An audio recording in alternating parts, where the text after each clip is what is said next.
What if something sacred has quietly been turned into something else? What if the place meant for connection has slowly become a place of distraction?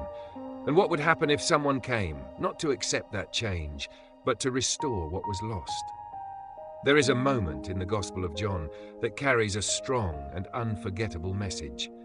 It is not gentle in appearance, but it is deeply meaningful. It reveals something powerful about purpose, about truth, and about the importance of what is sacred. In John 2:13-25, Jesus goes up to Jerusalem for the Passover. This is a significant moment. Passover was one of the most important celebrations for the Jewish people. It was a time to remember deliverance, to reflect on God's power, and to draw near in worship. People from many places would gather. The temple would be full. It would be a time of activity, prayer, and offerings. But when Jesus arrives, what he sees is not what the temple was meant to represent. He finds people selling cattle, sheep, and doves. Money changers are sitting at their tables, and the temple, this sacred place, has become filled with commerce. Now let's understand this carefully. The activities themselves were not necessarily wrong. The selling of animals for sacrifices and exchanging currency were part of the practical system. People needed to purchase offerings, especially if they traveled from far away. But the issue was not just what they were doing, it was where they were doing it, and how it had shifted the purpose of the space. The temple was meant to be a place of prayer, a place of reflection, a place where people could connect with God.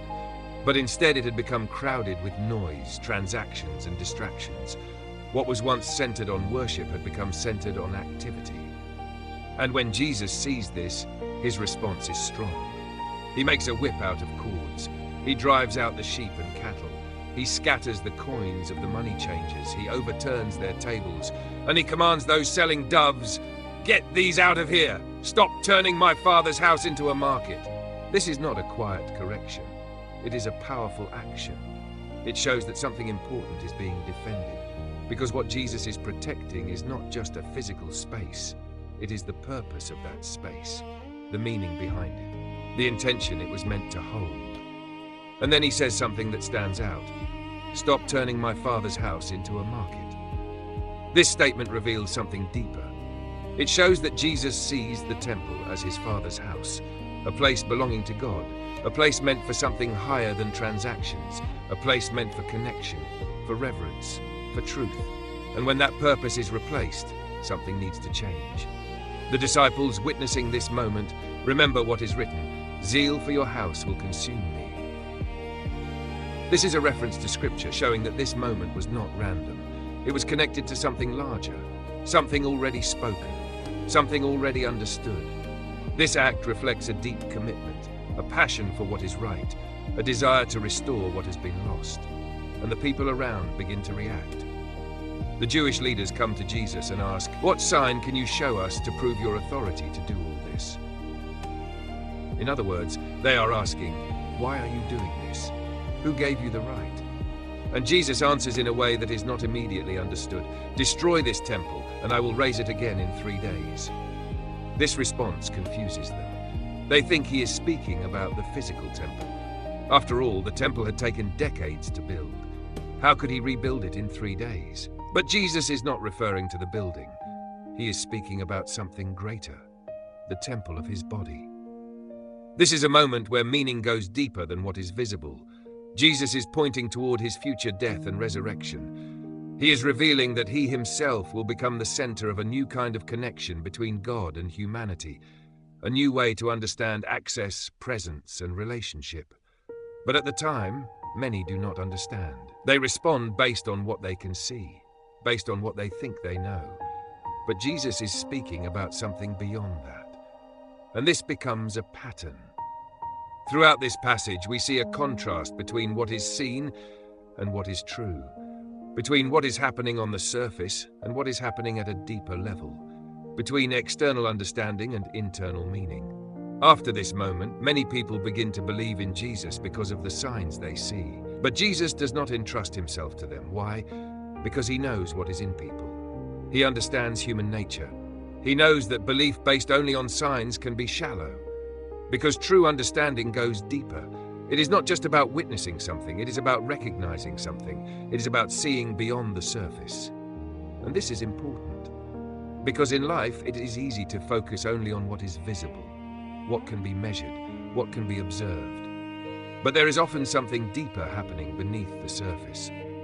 In this story, the temple represents more than just a physical structure.